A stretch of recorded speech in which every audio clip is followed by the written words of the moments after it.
a lot of the time, how I use social media does all the work for me.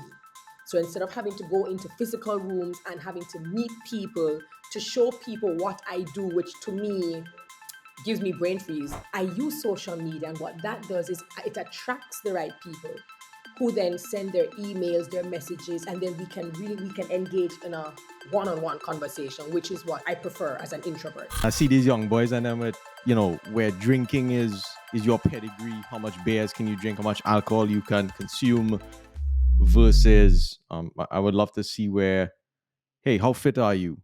Right? How many people are you helping? How much are you pushing yourself? How much are you pushing your mind? What have you learned lately? And loving to see that as a representation. We have to understand that people are not just one dimensional. We are multidimensional. We are multi-potentialites. And even though we show up in professional spaces, we do have our personal lives and we have hobbies and we have interests.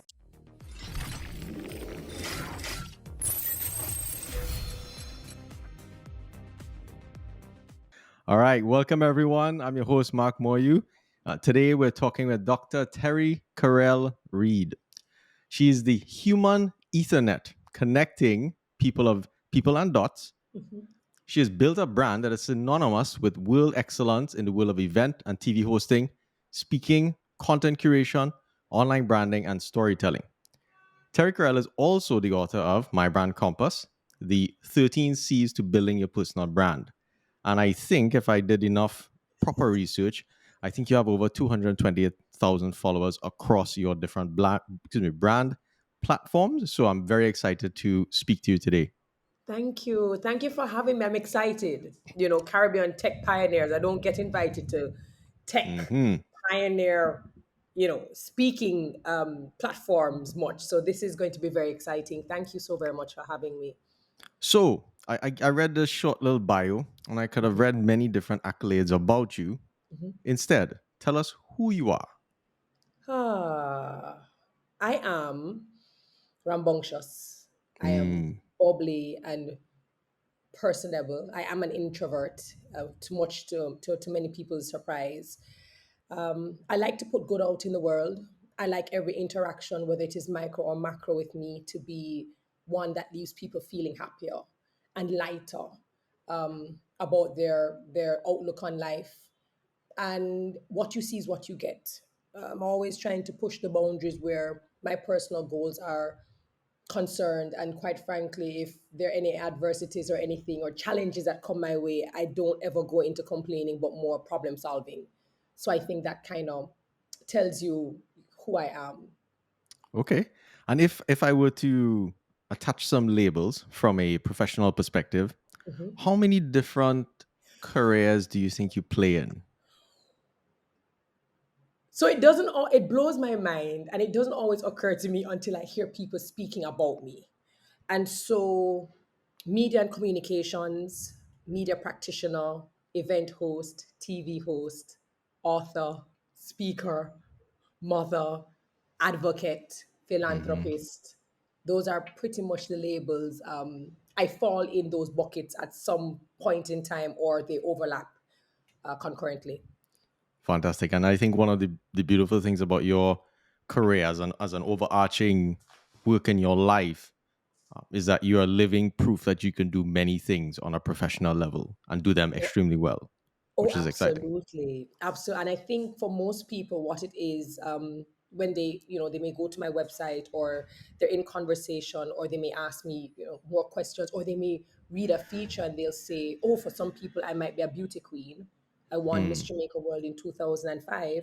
But then the story that most people know of me is the fact that I'm actually a doctor, that I studied veterinary medicine in Cuba, came home, and yet I am doing all of these things. And so it is showing you that regardless of what you study or what you choose to pursue, you can self-actualize in different areas and spaces, and it's okay. in this modern time, so here's my first question, okay? Where do you think your country, specifically Jamaica, you're actually my third guest from Jamaica, so enough respect, and all of y'all are Oh, doctors, so ja. even better, you understand? Yeah. And so where do you think your country, Jamaica, and more specifically the Caribbean region, and maybe we can even extend to smaller regions very similar to the Caribbean. globally. Where do you think it'll be in 10 years, given the pace of technological advancement, especially in AI? Um, I'm going to say that I hope, and because I've been privileged enough to serve as an event host, so I'm in a lot of these rooms where the prime minister is a keynote or ministers are keynotes. What I can say is, I think in 10 years, when people think of Jamaica, it won't only be about roots rock reggae. It won't only be about sea, sun, and sand. And it won't only be about jerk chicken and red striped bear and marijuana. I think Mm, where we're moving in terms of the different sectors that we're building out actively, we've seen a very quick shift in our infrastructure from highways to buildings to sky rises. We've seen our investment coming to the island for things other than what I just mentioned, and I see where they're putting in active investment in technology, the area of science and technology, and how we can now become a part of the global market, not just from logistics hub standpoint, but exporting our talent. So the prime minister has made it very clear in a lot of his speeches that he absolutely hates when there are huge investors and investments to be made, and global companies are interested in the Caribbean. They want to do business in the Caribbean. They want to expand, and they may be looking for 50 specialized people in a particular area. And the reason why they don't come to the island is because you cannot find 50 people, which is just mind blowing. So I mm, think that there is this active strategy that is being put in place where in the next 10 years we will be exporting our talent, and it won't just be in sports and gastronomy, but in science and technology and logistics and more specialized areas that we don't typically do in our schools, or maybe areas that we've never even heard of, subjects we've never heard of. So I think and I hope that that is where we will be in 10 years. beautiful. You said the word exporting, which is a very touchy topic, I think, for many people in our home countries, and this notion of brain drain. What's your opinion on brain drain? And I'll share mine. I think it is a touchy subject. It will always be uncomfortable, but I think we have to look at the reality. I think for many of us as Jamaicans, our love is rooted in Jamaica. I think if you ask the typical Jamaican where they would love to work, build family, do business, it would be in Jamaica. But when opportunities are scarce, when resources are scarce, when many of us might get scholarships to go to other areas and then have the opportunity to start our livelihoods, it's very hard to look at that person and say, shame on you, or Mm, to guilt them into wanting more from a different area that they can't get at home. I think what we're trying to do now, from what I understand and from what I see and from what I hear, is we want to be able to export that specialization, but having people still rooted here. And mm, that's why they're trying to build out the BPO and these different sectors, because they want people to remain here, but to be able to work remotely so they can get the best of both worlds. So I say the day our country, our region works on the areas that overlap, which is social, political, economic, financial, and we find that people can be comfortable here, then we will minimize the brain drain. But as mm. long as there is inequity and inequality, people will always go in search of where opportunities and resources are. And so we need to start looking at the root, the cause, trying to fix that. And then, of course, we will fix the symptoms, which is people leaving. I see. Okay, so I'll share.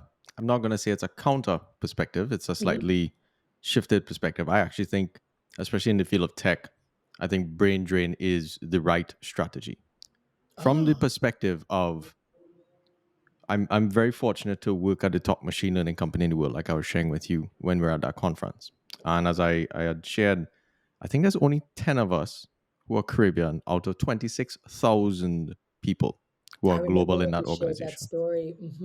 All right. So 10 out of 26,000 that we've only discovered so far.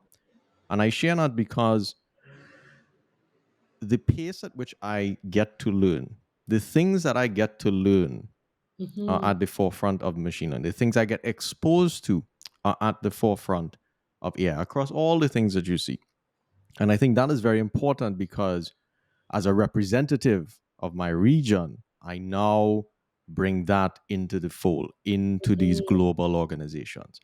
So I to some degree see highly skilled brain draining, if we can label it that, as uh-huh, an ambassador program where we go and we are like, to some degree, stealth warriors or Navy SEALs, whatever label you want to put on it.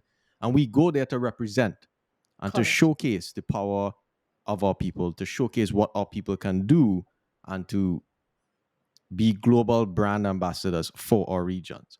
And I think the missing component in all a lot of the people I've interviewed, especially from Jamaica, they all want to give back.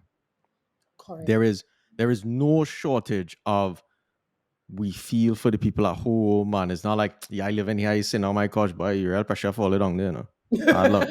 You understand? True. But it's actually not like that. They have an extreme deep compassion, Hmm. and because they are even more aware of how wide the gap is, because when you're in high tech, etc., like you get to see how far, even if I brought that infrastructure at home, how much time it'll take. And I think from that perspective, I would say working with governments, but more so on an individual level, having these programs, things like this podcast, where we can transfer back perspective and say, hey, instead of doing 12 years of school and all this kind of thing, school is a grade, right? School is a mechanism for people to judge whether or not you're competent to complete a task.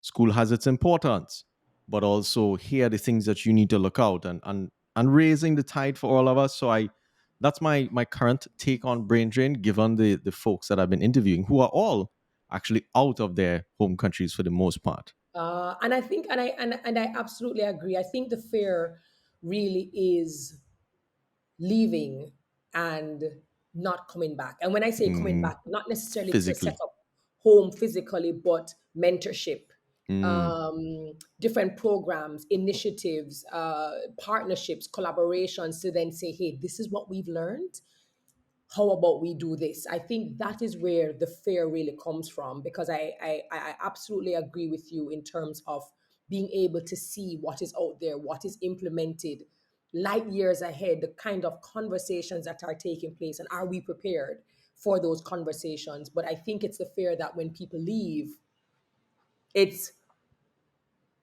Yeah, deuces. yeah, they're out. Exactly. Or you also have persons who do in fact want to help, and they want to help with infrastructure and tech and these different platforms, but the bureaucracy and the red tape and the politics and the back and forth, and it becomes so hard for you to volunteer. And this is a Hmm. fact. You Yeah. have people who want to give money and hospital beds across various sectors, but by the time they get from point A just to point B, they've already lost 5 years. You go, you know what? This is too hard. It's too hard to give back. And I think that is an Hmm. area that we need to address. So sure, have them go learn, but then also make it seamless, regulatory, because we do understand, especially with tech and other sectors like finance, you want to regulate. But there has to be some seamless, encouraging space that allows that flow of information and implementation, I think, in a faster period. I would agree. I would definitely agree with that. Okay. So you are an expert in personal branding. I actually watched some of your videos, and the thoughtfulness with which you put into, there was a multi-career video that you had where it was showing you in different outfits, sort of describing, I think how you try to embody yourself and share who you are with the world. And I Yeah. found that very profound from the perspective of, one, it was incredibly creative. Thank uh, you.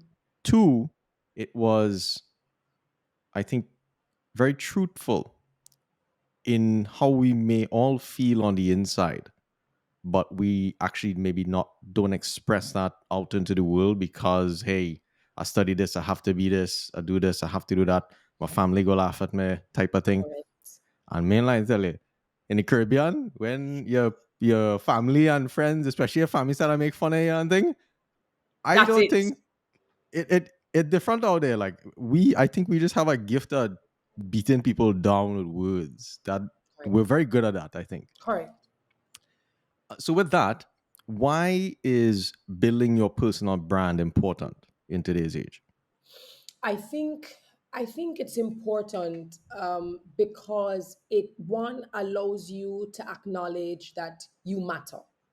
Who you are matters. A lot of people tend to look at personal branding as just self promotion, and what I hope to do is to help people, redefine it and look at it from a very different perspective.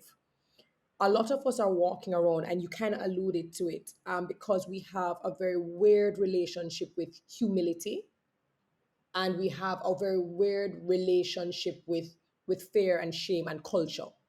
Okay, and within our culture, our family and our friends are probably the most influential of all. I think when it comes to branding, what I am asking you to do, or what I'm asking you to think about, is the importance that you have while being here on this earth. You're not here to just exist. You're not here to just pass through. You're not here to do the bare minimum. But in my opinion, you are here to leave nothing else when you leave this earth. That you would have given it your all, you would have laid it all out, you would have explored different facets that interested you, and whether you failed or whether you succeeded, you would have learned. You would have taken that feedback and go, how can I apply it to something else? And then to be proud of who you are and to celebrate yourself, and then to communicate that, because that's really what branding is. After you've accepted that you matter and you figured out what interests you and how you're going to do what you do, then you have to kind of communicate it in a manner that makes people say, hey, I'm here and I'm willing to serve in some way, shape, or form. What tends to happen is people go, no, but if I talk about myself, it's going to look like I'm coming across as arrogant. I'm going to come across as looking cocky. I need to be humble. And we want everybody to be humble, which means most people hold a lot of what they do very well to their hearts. Hmm. And what I will say is, you branding yourself and speaking about what you do doesn't mean that you can't be humble. It just simply means that you're not denying your excellence. You're not denying your greatness. You're not denying your fortitude and your resilience, but you're just doing it in such a way that you do not make other persons feel as if you're speaking down to them. And I think that is where a lot of people, there's a very blurry line.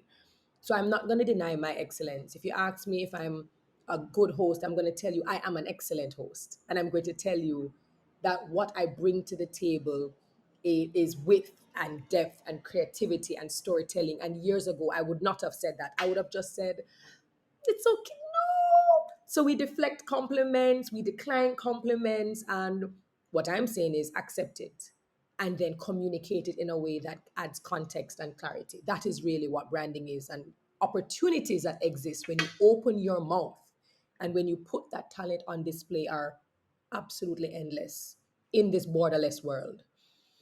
Ooh, borderless will. I like that one. Well, borderless digitally. Gone. Digitally, right? So I'm receiving opportunities, Mark, all over the world, because I am communicating what I do and how I do it and why I do it. And I am amplified, my voice is amplified because of tech and because of digital platforms. So now people from Malaysia, Africa, all over the world now come and say, hey, we would love to engage you for this, which would not have happened if I sat down going, I know I'm good, but I'm not going to tell anybody. Hmm.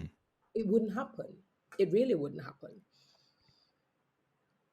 Yeah, even in my research on you and being exposed to you in a live event, I think there's so much more power that's communicated in a live event because one, here's what impressed me about when I saw you speak.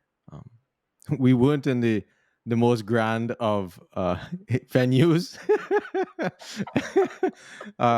You were speaking as if there were 10,000 people and there was about 100, maybe 50 who were engaged and 10 who were actually properly engaged. And what really struck me is that you stepped out as a true professional, Yeah. and you don't necessarily see many people have that emotional fortitude and that commitment to excellence to deliver regardless of the actual scenario that's sort of occurring. And Yeah. I wanted to applaud you publicly for that, Thank and you. and to say that that actually left a big impact on me, just because I think we devalue ourselves because we're in a smaller place, Mm-hmm. because we may not have the grandeur of these larger countries and institutions, and Mm-hmm. we belittle the value that we can add to the marketplace oftentimes, Mm-hmm. and maybe where we rank ourselves globally. And what I saw there, I was like, nah, this one bad, world class.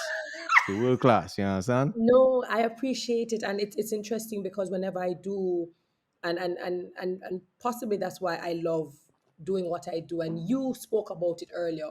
When people get to see what we do on big stages, when we actually leave our islands and we perform in a very magnificent way that people walk away going, "Yo, that's an islander, that's Caribbean." I wonder if there are more like that in the Caribbean. Mm, But I think one of the biggest issues that we have is that our excellence is predetermined based on conditions.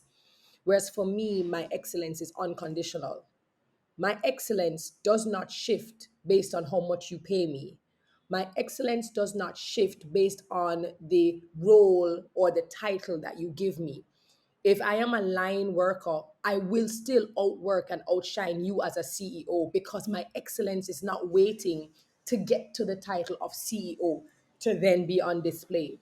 My excellence is not rooted in how many people are in attendance, how many people aren't. I've made it up to myself. I owe it. I owe it to myself to show up excellently, regardless. And when I do that, everyone around me benefit. They just mm, get the cherry. But when I leave a room or when I leave a space, I would have given you my all, regardless of what's going on. And I think if most of us approach life saying, "Yo, I'm going to be great regardless of what other people doing," if they don't want to operate on a certain level because maybe they don't like the boss, that has nothing to do with me. The relationships, interpersonal relationships, also will not affect how I operate and how I function. And I think that's what has been one of the, I guess, superpowers for me. And I guess that's what you saw, regardless of what's going on, oh, I'm going to come and deliver because I owe it to myself and the integrity of my reputation yes. to deliver. Okay. Okay. Mike is like, oh. Nah, nah. How real thing for? How real thing for? So we talked about personal brand and coming from an authentic perspective as a representation of your life. And I sometimes also think about it from the perspective of we are showcasing a path so that others can overcome their fear to pursue their own gifts, which I think is a beautiful thing, um, in terms of a trickle effect. But when should I start a personal brand? It started a long time ago. it's it's Okay. it's it literally started, and I think this is what is always interesting to me when I speak to university students and high school students. They'll say, "So what age or at what moment?" And I'm like, "Oh, you don't know you're a brand right now?" And the look on their faces, and I'll say, "Hey, if I asked you who was the class clown, would you be able to tell me?" And they'd say, "Yeah, we know who the class clown is." And I said, "If I asked you who was the most studious in the group, who's the most reliable? Who's the one with integrity? Who's the one who's always late?" And they'd be like, "Yeah, all of us can pretty much." And I said, "Well, that's your brand." It's literally how people perceive you over a period of time based on how you show up consistently. And a lot of the times we are not conscious of it because we're just kind of moving through with the different phases and stages, and we're not necessarily intentional about how we do that. And so I tell people, you've already started. People have already formed an opinion of you. The Hmm. question is, when are you going to become intentional about how you show up? Are you now going to be careful when you're posting that photo or video? Are you now going to ask yourself, could this send the wrong message? Could this be Okay. sending mixed signals? Is this congruent with what I say and what I do? Are we being intentional? Because we're already brands walking around the place. We're just not intentional about it, I think. Interesting. So I've heard you say the word intention a Hmm. lot. But quick, here's a quick client. What you call it? I'm gonna act as your client, and you're Yes, helping me my personal brand. So here's a yes. challenge that I have.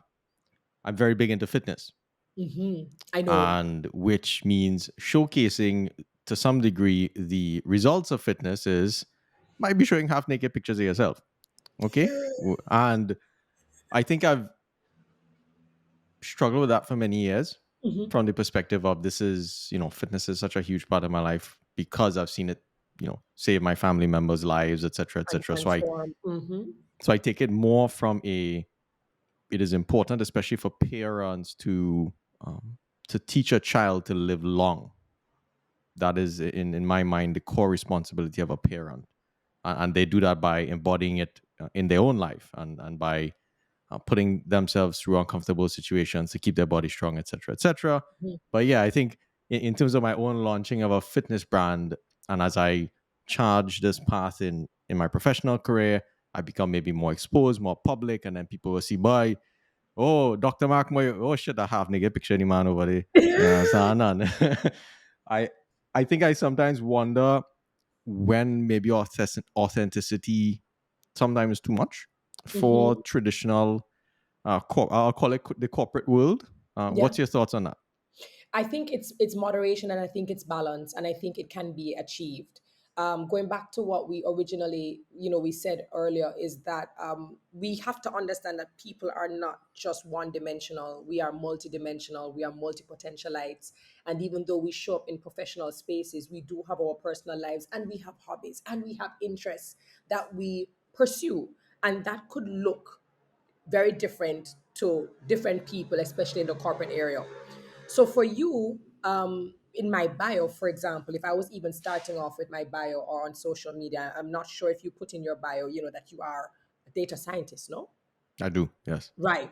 So you probably have data scientists, but then I wouldn't just leave it at that. I would have made sure that there is some reflection of the content that I'm going to post. So Hmm. yeah, data scientist by day, fitness enthusiast by night, or what? But what you are doing is you're controlling the narrative. So the moment people hit the page, they know that you've already declared that you're a data scientist. So we know you're bright, we know you're brilliant, we know you are, as we'd say in Cuba, a super taco.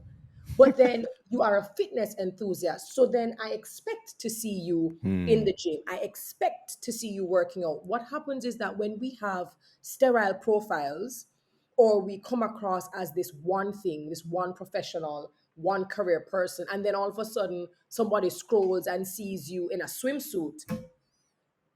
How is this here? It's because maybe if you had added in your bio, I am a chartered accountant, but I'm also a beach babe, everyone would understand, okay, when she gets time to decompress, she's gonna go on the beach. So there's an expectation that you're already putting it out there. So when people come across it now, there is no shock and there is no awe. Secondly, I'll always tell people that the art of storytelling is dead or dying, Hmm. because people either don't believe in writing long captions, or they think, oh, people are not going to read your caption, so they don't bother. And I think what that does is it allows people to interpret what they want to interpret. So if on the web we see a lot of men and women and all they're doing is putting up bodies and showing their bodies, for many of them we know it's thirst trapping, or that's what it may come across as. Mm-hmm. Showing Mm-hmm. off your body because you want to attract people to it. When what you just said is you've seen the power of transformation, it has saved the lives of your family members. How different is it that that becomes a part of your message? That when I show up on this page and I'm showing you my abs or I'm showing you my journey, it's because this is a promise that I am making to myself and to other generations, that your health is really your wealth. At the end of the day, I can't even be a data scientist if I am not healthy. Mm-hmm. And so the question that I ask persons is your communication, that is your content and your captions, also delivering a story that makes people go, wow, I'm inspired by this, rather than going, mm-hmm. And being judgy Janes. I So see. a lot of the narrative we have to control. And then what happens is that people follow our cues and we take that for granted. Hmm. Okay. Yeah, I think one of my missions, my silent missions, is to change the default image, especially if a Indian come from Trinidad, Dal Belly Indian, and I see these young boys and them with, where drinking is your pedigree, how much beers can you drink, Correct. how much alcohol you can consume, versus I would love to see where, hey, how fit are you? Right? How many people are you helping? How much are you pushing yourself? How much are you pushing your mind? What have you learned lately? And loving to see that as a representation of our people, not only how much we could drink, how much we could lime, how much we could wine. Like our hips are very, loose, but I think there's more to us than the amount of rotations our hip can go through to some degree. Absolutely. Absolutely. And I think you do have a photo, though. You do have a photo of, I think it was you in 2009 versus you in 2020, for example. Mm-hmm, mm-hmm. And that is not just a physical transformation. And that's where people always talk about my captions, right? Yes. I always storytell in my captions. Hmm. There's so many lessons and so many takeaways from that one photo that goes beyond just fitness. But we're talking about this mental stamina. We're talking about consistency. We're talking about doing this thing whether you are motivated to do it or not. People feel like you're only going to things when you're motivated. And just even seeing that before and after, or not after, but your current, there's so many stories that you can pull where it no longer becomes, oh, that's just Mark in a gym or whatever, but it becomes, do you know how much I had to do and overcome just to get to this? Mm-hmm. And whether someone is on a fitness journey or not, we can all respect that and we can all relate to that. So I think it takes moderation and balance between what your career looks like professionally and what your hobby looks like. And then ensuring that in your communication, you are weaving it so that people get a bigger picture of who you are and why this other thing is important to you. Hmm. Hmm. I have a comment to put your way. Have you read this book called So Good They Can't Ignore You? Yes, What were your and thoughts on good the to book? great. I like that book as well. Good to great. Yeah, I'm reading through that one. What were your thoughts on So Good They Can't Ignore You? Be so good they can't ignore you. So I mean, I don't. Okay, so I don't Mm-hmm. agree. I don't always agree with everything, but what I do agree with is the concept, and I'm going to tell you why I believe it. The Okay. concept works when you are at the pinnacle of your sector, your industry. When you are absolutely fantastic at what you do, you will find that people's biases, because everyone walks around here with their own biases, people's hesitations or reluctances to hire you or to consider you or to promote you to a different space or to even refer you, you find that eventually those things have to subside because you are too good. Hmm. Can't be denied. You can't be overlooked. Every room they go into, your name comes up. You are recommended. You are referred. That even when people have their own inclinations, biases, preferences, because you've come so good and you've established this reputation that is, I mean, undoubtedly impenetrable, people can't ignore you, even if they wanted to. They can't. They can't. I see. And I've experienced that in my lifetime. Hmm. So one of the things that came out of that book for me from that perspective is sometimes it takes a long time for you to discover. Sometimes I think we know our gifts, but we're not necessarily guided to pursue them, either being it may not be monetarily worthwhile to do that, Mhm. right? Versus it fills your spirit. If you had all the money in the world, that's all you would be doing. And another thing that stuck out to me is sometimes this notion of switching careers very quickly when you don't have enough career capital accumulated in that other endeavor that you're hoping to go do. Those are two things. But one of the things that stuck out in my life is this notion of being able to take a lot of shit, meaning doing something for a very long time that you don't like to do in order to get to a place where you can do what you want to do. Um, and the two examples that I'd highlight based on what you shared was I don't like school. I have a PhD. And for those that know me, they know that I don't care about school. I value its importance in sort of the system itself and what it can Mm-hmm. do for others. In addition, fitness. I don't like working out. I really don't. There's you learn to endure pain over time, but it's a very painful activity. Yes. And if you're very intentional about it, you have to continuously apply more and more pain to your body, to your mind to continuously grow, if that's sort of what you're Absolutely. seeking. So Abs- I think this notion of enduring, like you just said, mental stamina, physical stamina, but inducing stress onto your system in addition to doing something you might not like for a while to get the opportunities. Can you share your perspectives on that? First of all, I thought they were brilliant examples, and nobody likes to hear this. And I understand because in the world that we live in now, even when I scroll on social media, I'm seeing 21-year-olds seemingly, making seven figures, and they're doing this with a computer in Bali, and they didn't do this and they didn't like that, and so they just went and created. And the more and more people see that side, whether it is true or not, it becomes very appealing. Mm-hmm. Everyone wants that instant gratification where somehow you fall into finding the perfect job that pays you the perfect amount, that gives you the freedom, and you just live in life. And so the moment people get into jobs and they feel a little bit of resistance, or they don't get the pay that they thought they would, or they just got the degree or the master, so they assume because I have the masters I should now be on this level, and they don't get it, it becomes a, I'm not doing this, forget that.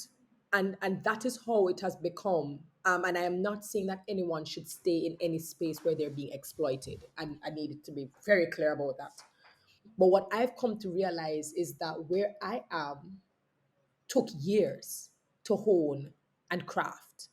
Where I am took doing jobs for free, okay? Because sometimes just to get in the room or just to get the experience, just for you to have a lay of the land when you are not known, sometimes you have to do something for free and then you get the leverage. As opposed to, no, no, no, I'm not doing anything for free. There are things and decisions that you have to make. There are times when you are honing your craft in the dark. You are the seed under the ground when nobody no know even exists. But because you are watering and because you are nurturing, and sometimes that's going to be in spaces that you don't like. You may not like the team that you're on. You may not even be pursuing the thing that you always thought you'd pursue. But guess what? It still doesn't mean that you can't learn and learn about corporate and life and people, and how to work with people, and how to be a team leader, and how to be a lead. All of those things you are still learning, even when you don't like what you're doing. And when you jump out very quickly, you rob yourself of the opportunity to understand resilience and understanding elasticity and flexibility and knowing how to, adapt and do many different things because you want the easy way. And the easy way, I hate to break it to people, but if it looks too easy, chances are something is wrong with it. Hmm. And so, to your point, and I thought they were brilliant points, is that, yeah, it takes a very long time.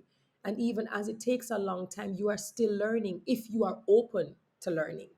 And even as people compliment me saying I am amazing on a stage and I'm great at what I do, I am constantly reading the room. I'm constantly readjusting. I am constantly learning from the people who are speaking on the stage, and I never take it for granted that I have arrived. And I think in order to be so great that people can't ignore you is to understand that this is a marathon, it's not a sprint, and that you are to constantly reassess and learn from other people around you. And if you're looking for the fast life, well, you might get it for a short period of time, but it will not be sustainable. And I Hmm. don't know if you will have a legacy where people go, that impact was just solid and amazing. Not if you want instant gratification all the time. I see. I see. You mentioned something earlier on that you're an introvert, Yes. and I would have naturally classified you as an extrovert. Let's say if we were using labels, I know we're more than that, We are. and I would have probably classified myself as an extrovert as well. Mhm. From the perspective you're around a lot of people, the energy which you bring into a room. One of the silent, I will call it a fear that I have is that for the younger people, and I'm more focused on younger people because I tend to find that the older, well, people who are of age, More mature, more mature, yeah, let's find the right more labels here. senior. I get in trouble. Uh, Tend to have that fixed mindset versus Mhm. the flexible mindset. Correct. And what's your advice to someone who does align more to an introverted label Hmm. and this notion of sharing who they are publicly Hmm. is not one easy for them. Two, I think is sometimes I've seen people who are more on that side. It's very difficult for them to share, and it's not. Yeah, what would you say to those folks, especially younger women That's a as well? brilliant question. That's a brilliant question. I'm going to answer it two ways.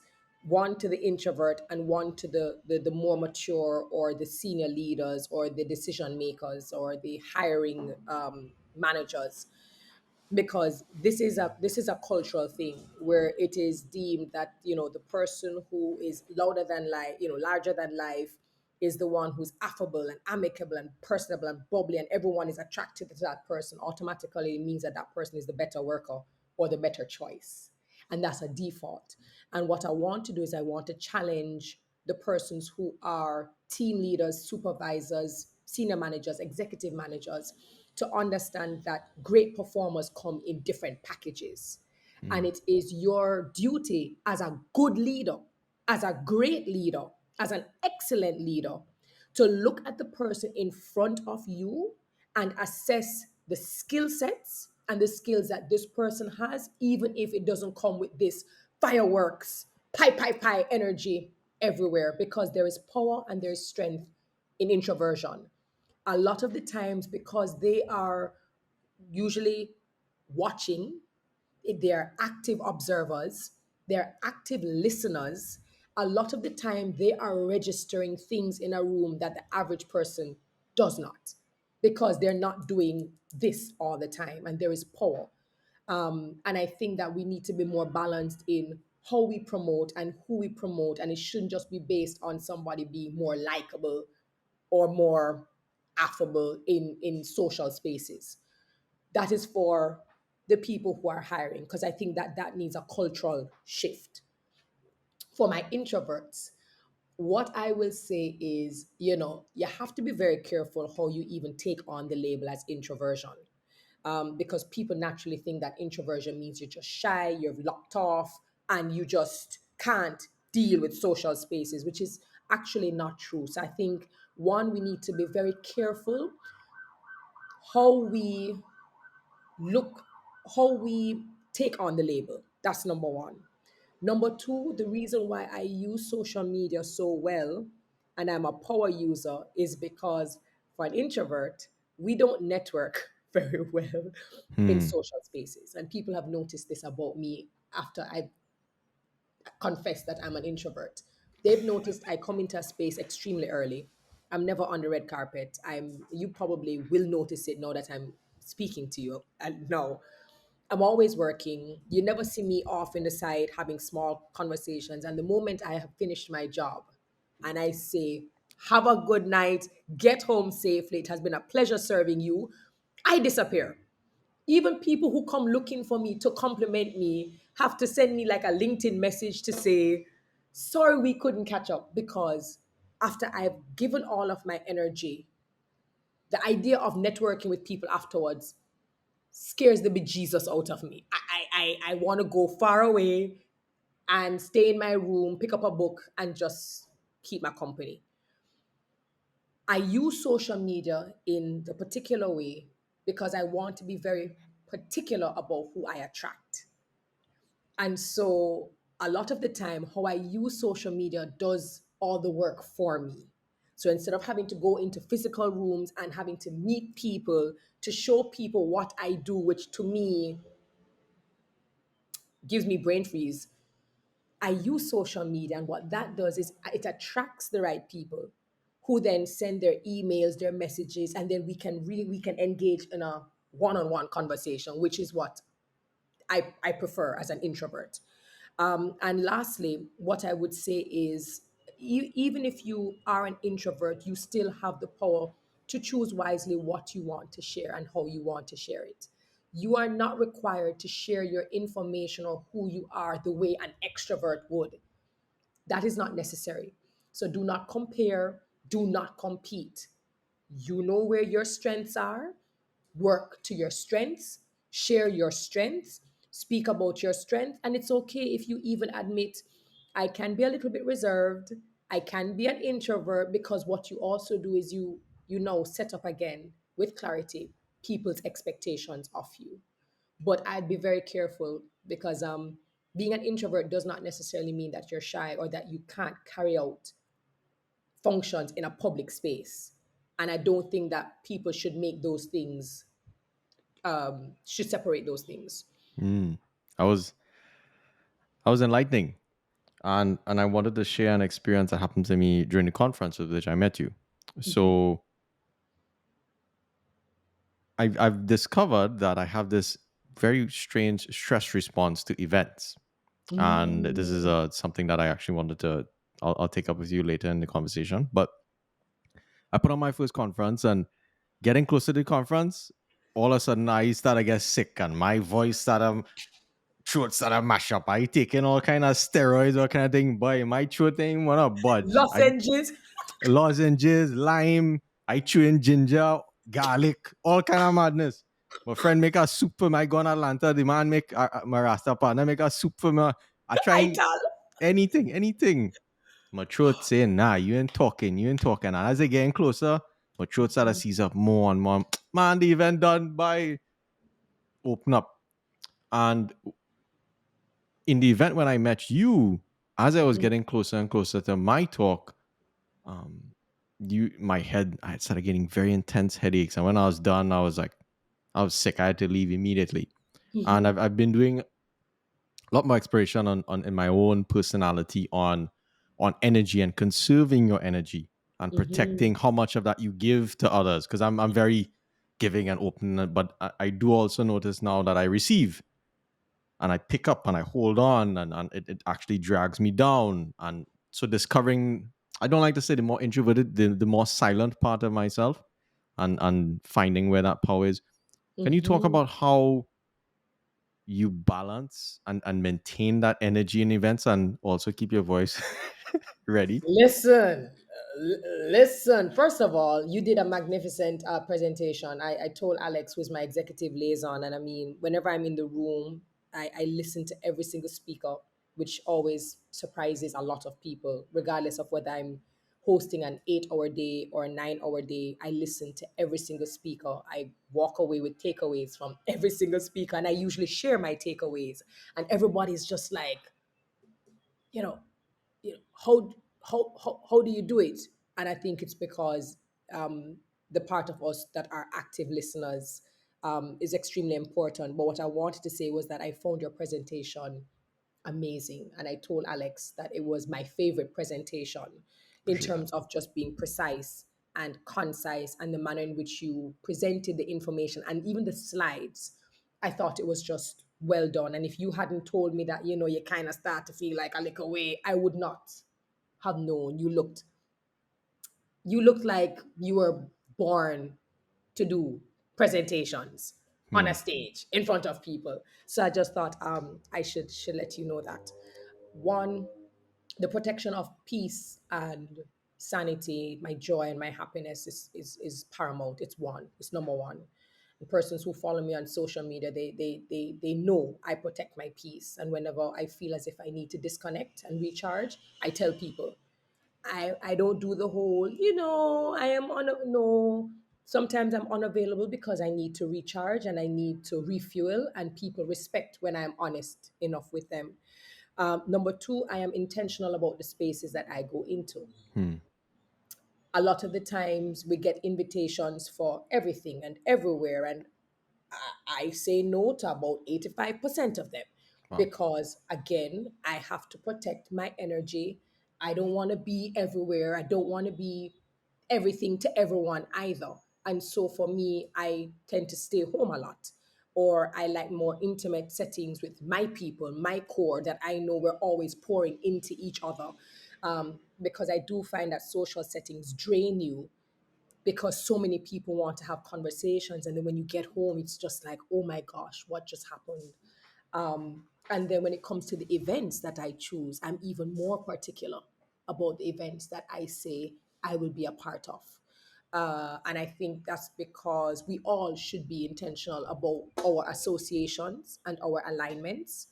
And when you become the host, for example, when I become a host, I become the face and the voice of that event. I become the face and voice of my client. And so I need to ensure that this client or this particular objective of this event aligns with my personal my principles and my values. And so when I'm intentional and very particular, what starts to happen is I niche down, which actually puts me in spaces I want to be in, not spaces that I have to be in. And that can Hmm. be very instrumental when you're trying to protect your peace and your joy and your sanity and your energy. And so I get a lot of freedom in choosing the rooms I want to be in. When it comes to protecting my voice, what I typically do, especially this is something you are going to have to do a lot of, I do not plan back to back. So if Okay. I am doing an 4 day conference, for example, which I've done many times, I've done a 4 day conference. I'm going to take days to allow my body to rest. So Hmm. I'm not trying to do all the events back to back to back to back. So I try to balance it out. If I do a full day, that's a lot on my voice. I want a break, and I will probably do an event that's a 2 hour event to not have That long. strain. That exactly. And during the event, you will typically see Alex bring a little cup, and the little cup usually has honey. And when I go back to my hotel room or wherever the accommodations are after a very long day, or I am going to be doing my lozenges, sucking on my fisherman's what's it, fisherman's friend. That's a lozenge that we use here in Jamaica. Hmm. And Buying that. I have my honey, and that is how I manage my and I don't do any talking. So after I have long days, which is going to be important for you to know as well, is after a very long day of hosting, I go in and I do not communicate with anyone, because if it's a 2 day conference or a 3 day conference, I have to maintain the quality of my voice. And so that is something that you have to manage for very long processes during the day and over a period of time. Hmm. So That's moderation always. that's some fire advice. I think this is Free probably, consultation. yeah, yeah, free. This will be the weirdest question, and I can guarantee you have not heard across all your interviews. Let's see. Let's talk about bladder control. But I know where you're going. That's a skill. That is a skill, and it is a skill for you to have even noticed it or figured it out or observed it. That's pretty interesting. And I'll share the perspective that I'm coming from. There is the balance between, I've learned in my events that I've been doing. There's a balance between hydration and and release. So how do you find that balance? Because if you're not hydrated and you're talking the entire event, that can have significant effects on you. Like in my 2 day conference, my 3 day conference, the second day, I was about to go on stage and I literally couldn't go. I literally had to go to the hotel room because I passed out from, Really? yeah, from dehydration. Because you're just running, you're going, and I wasn't Correct. very cognizant of that, right? Even in Correct. the event that I came with you, usually I fast in the morning, so like I'll eat at like 11 o'clock. But I learned that, hey, coming into these events, this is like a legit physical activity. So I need to actually fuel my body coming into something like that. Absolutely. Great, great, great question. I've never had to speak. In fact, funny enough, as much as people ask me how I do what I do, and I see even more youngsters wanting to pursue event hosting because of what they see me do, Mm-hmm. funny enough, it's never these questions that I get. I get the public speaking, I get how do I, choose my attire, how do I research, but this is actually quite fascinating what you've asked me. Um, Number one, you made a brilliant point, and it's a point that a lot of people underestimate, including clients. It is a physical job. I can't count how many times I go upstairs and I come downstairs and I'm in heels and I walk across and I'm always paying attention and I'm always on point if anything has to be done, if an announcement has to be made, if there's a change or I feel like there's a change, but my client is not getting my glance. I have to walk over to my client. You are never, well, I can only speak for myself. You are never not moving. And a lot of the times when I go back to my house or I go back to my hotel room, physically, I can feel my legs, my calves, the sides, my back. I can feel the tension from that physical work. So, number one, rest is extremely important, especially when you're leading up to an event that is going to take a lot out of you. Whether you're a pro or not, it is physical and we underestimate it. And so, for me, rest is extremely important. Number two, when it comes to hydration, it is absolutely necessary. I drink and I urinate. Well, sorry, guys. I mean, if it's too, We urinate, but yeah. I do that. I release before I get to my event. Hmm. And I do that because for me, a lot of times, again, I am usually doing very high level events, panelists, moderators, things are being shifted, keynote speakers, all of this. If I leave a room for a second, or this is how I feel, I can lose a lot of information or Mm-hmm. something that could have been critical or pivotal, or something happens on the stage, and when everyone looks for the host, You're not she's not there. around. What Hmm. does that look like? It has never happened to me. So I hydrate and I release before I go into my space. Hmm. Typically, I do not drink for the first hour, to be very honest. Now that Okay. you're asking me to kind of drill down. I will take a drink during the coffee break Mm-hmm. and Mm-hmm. release during a coffee break. Gotcha.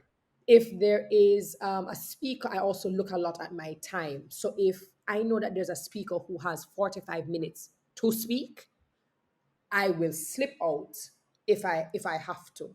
Mm-hmm. But generally speaking, I drink maybe 2 to 3 times for a very long conference. What? Yeah. So Wow. most people will probably notice it now that we're having this conversation, is that I'm always in the room. No, I I noticed always, that. I see you by the stage the whole time. I say, but when this woman yeah. going So on be I a will human? Correct. So I will slip out for coffee breaks, and most of the time everyone is dispersed. Or Mm. I will slip out for lunch. But I have to, and it's not always water. Water Okay. passes through you much faster than any other liquid. If Hmm. I drink water, I'm going to have to excuse myself a lot more. Interesting. If you can get juice, Gatorade, um, juices that will still keep you hydrated, but you're not going to be having the urge to release as often. Mm-hmm. That's what it is. So you see me drinking water when I know I'm coming up on a lunch break because I have time. Yes. But in between, I'm having juices because it reduces by far the amount of times I have to go to the bathroom. I'm not. You just made it a science. I think this is the depth of excellence to which you go to, because I don't think many people actually realize the majority of heart attacks actually come from dehydration.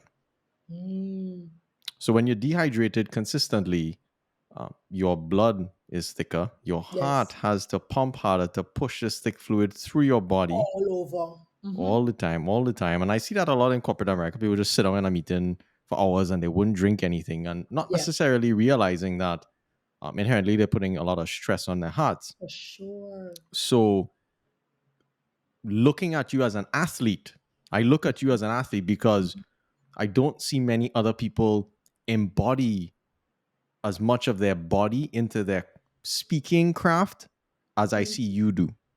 Thank you. And there are many moments where there's a burst of energy and there's a burst of energy. And you consistently do that over a long period of time. Period of That's time. one. Two, another thing I think most people don't pay attention to is the actual caloric expenditure of your consistent mental focus and how much calories that is consuming Absolutely. during the day. So it's I'm personally taking notes because the next event I go in, it's me and Gatorade. I'm watching for when I go in the bathroom there, because Yeah. Yeah, your timing is everything and what you so I prefer water before. Fine. hmm, During, I'm always going to be drinking some kind of juice, and I appreciate I appreciate what you just said. I really do. I think even over the years, I underestimated what I did and what I do until people started saying, how is this physically and mentally possible that we are sitting as attendees and we are relaxed and we get to go out and come in and we are already busted by 1 o'clock. We hmm, still have 4 more hours left and you are just still on point with the takeaways, the announcements, and it comes with time and it comes with finding your rhythm as well, hmm, which is something that is extremely important, to not present the way you believe people expect you will, but to find what suits you best. Because when you find your rhythm and your momentum and what suits you best, you operate from a place of comfort and freedom, liberty, where you are not afraid to run a joke and to throw back your head. And that's the kind of host I am.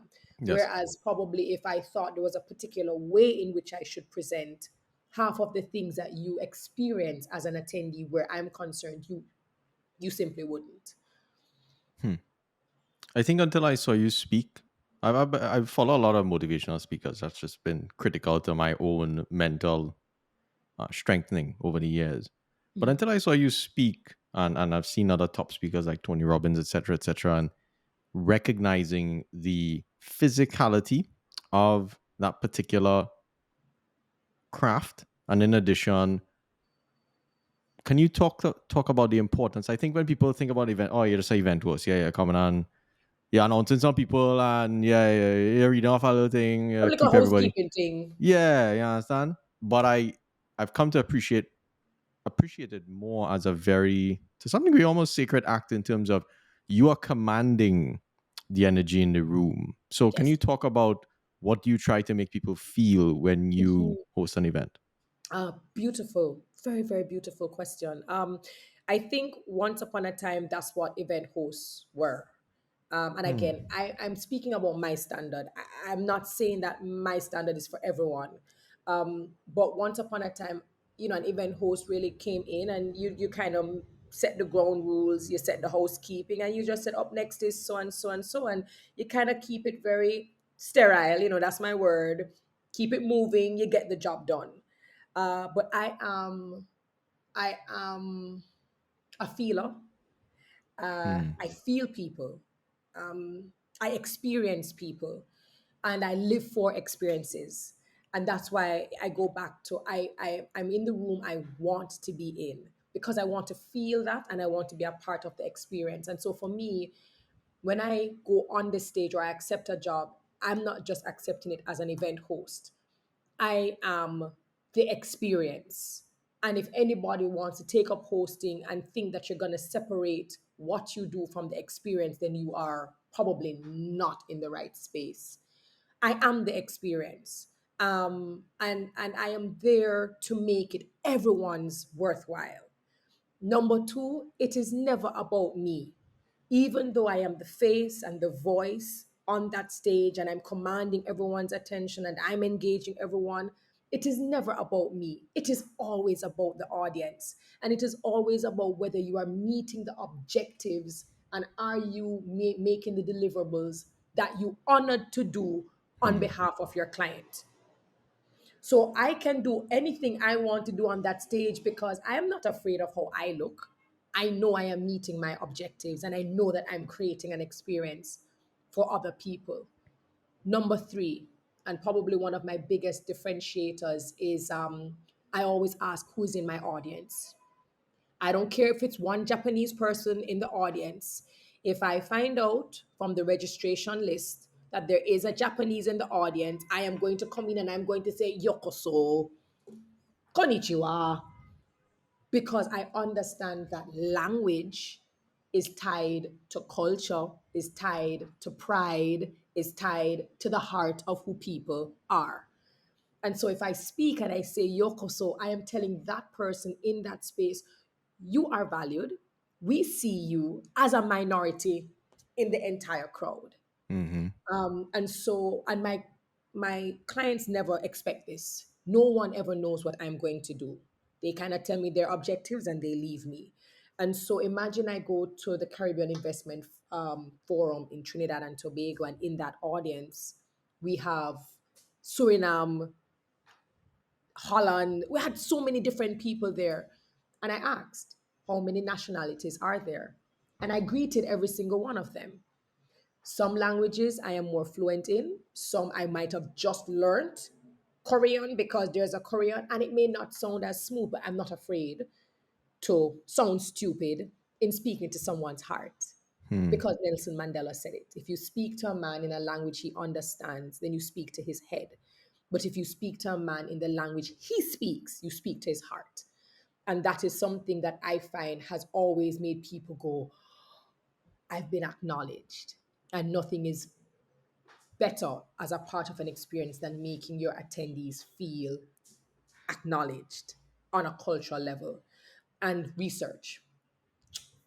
My superpower Hmm. is my level of research. I know my client, I know they sometimes give me speaking notes. Most of my clients don't. And they are shocked when I go up and I say, for example, this client in 1999 did so and so and so, or did you realize that in 2020 and 2022, this is things that they never told me.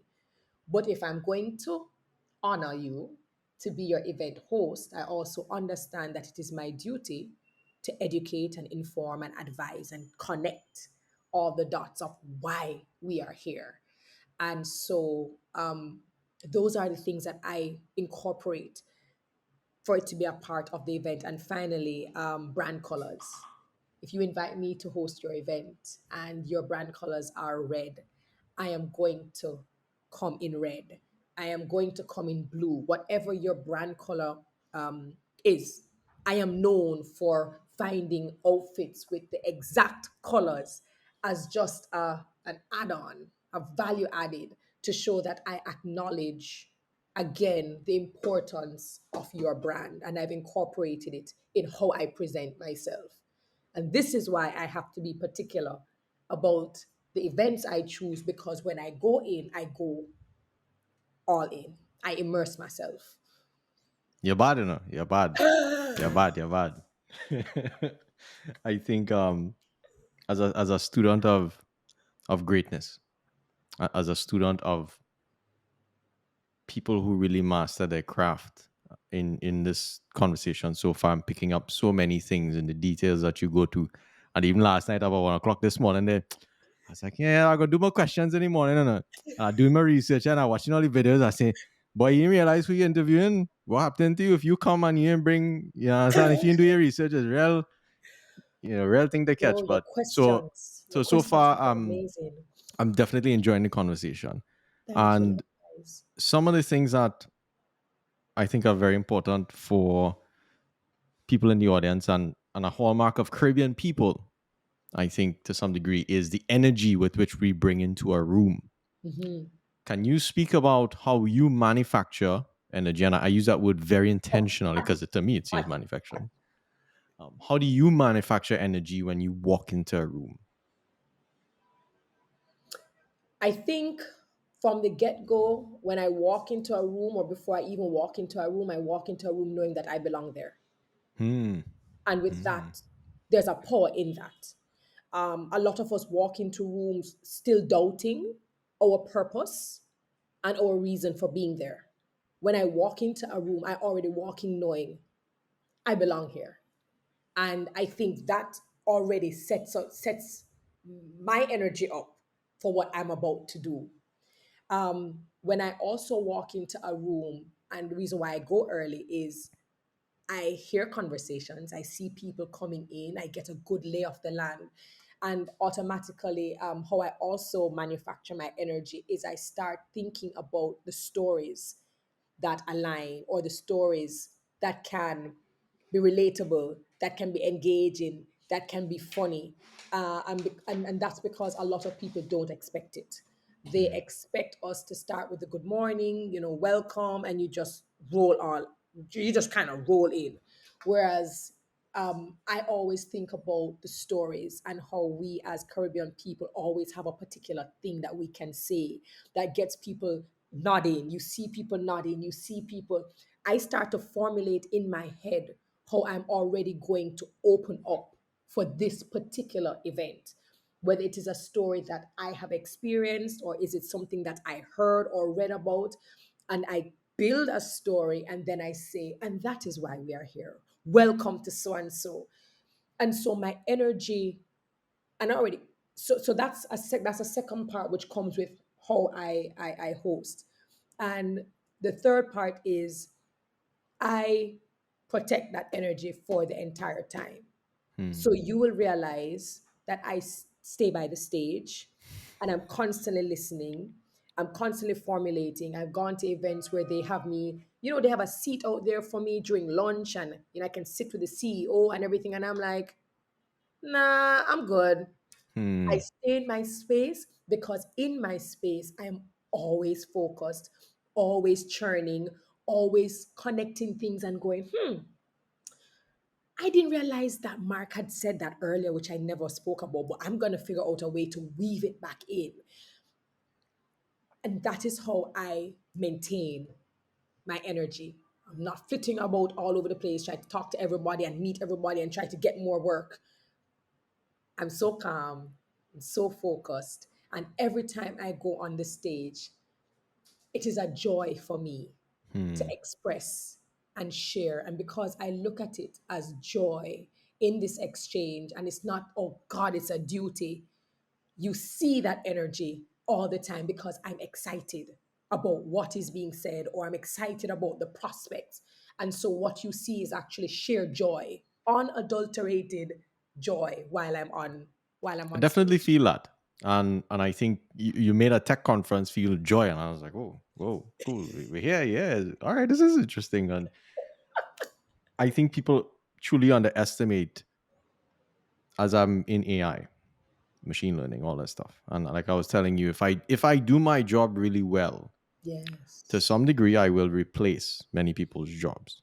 Hmm. In addition, I will also open up the avenue for people to discover new parts of themselves by being accelerated by AI.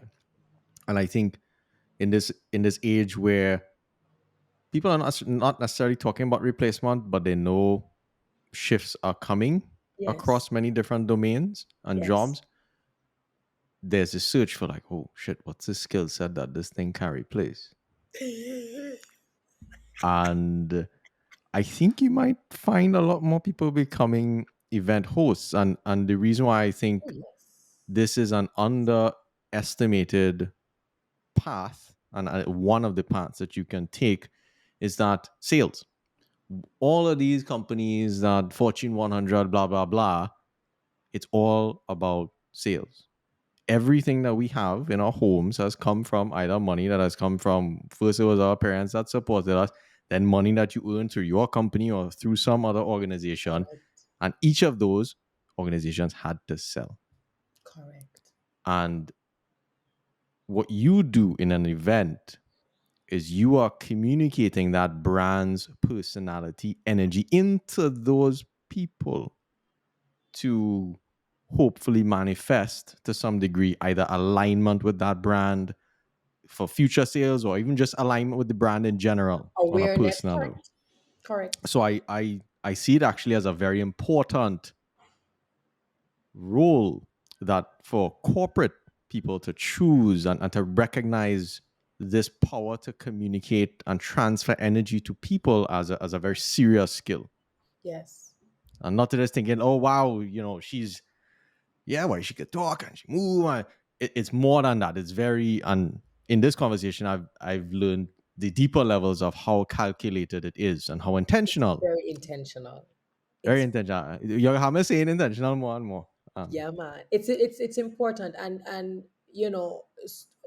there's another part of the career as we grow into the people we are, that as Caribbean people we have a hard time doing, and that is pricing ourselves, Mm, placing a value on what we do, especially when you do something that's abstract or something that cannot be seen as tangible.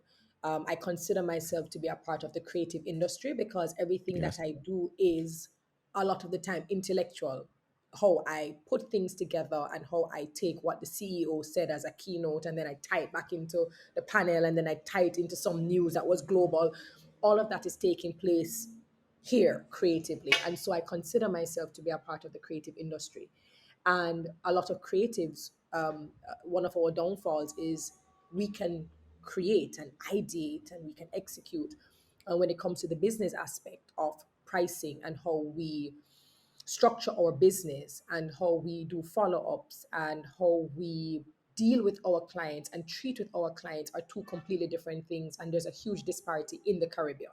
And I've heard global clients complain about this, that Hmm. they will engage people within the Caribbean, usually in the creative industry, and it's either you can't reach them, they don't respond, they don't email, or when they email it is not timely, and then they kind of do the job, or they're kind of doing the job but then they ghost you when you're trying to get the deliverables, and then it's to get the invoice. And I think what we have to do more of is, as Caribbean people, we understand that we are creative and we can ideate and we can do all of these things, but there has to be structure and formalities as well with how you deal with people.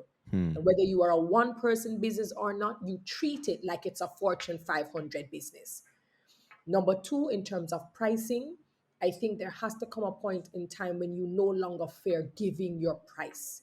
And you cannot fear people saying, well, we can't afford you and can you lower your price? You have to be okay with saying, hopefully, we will meet another day.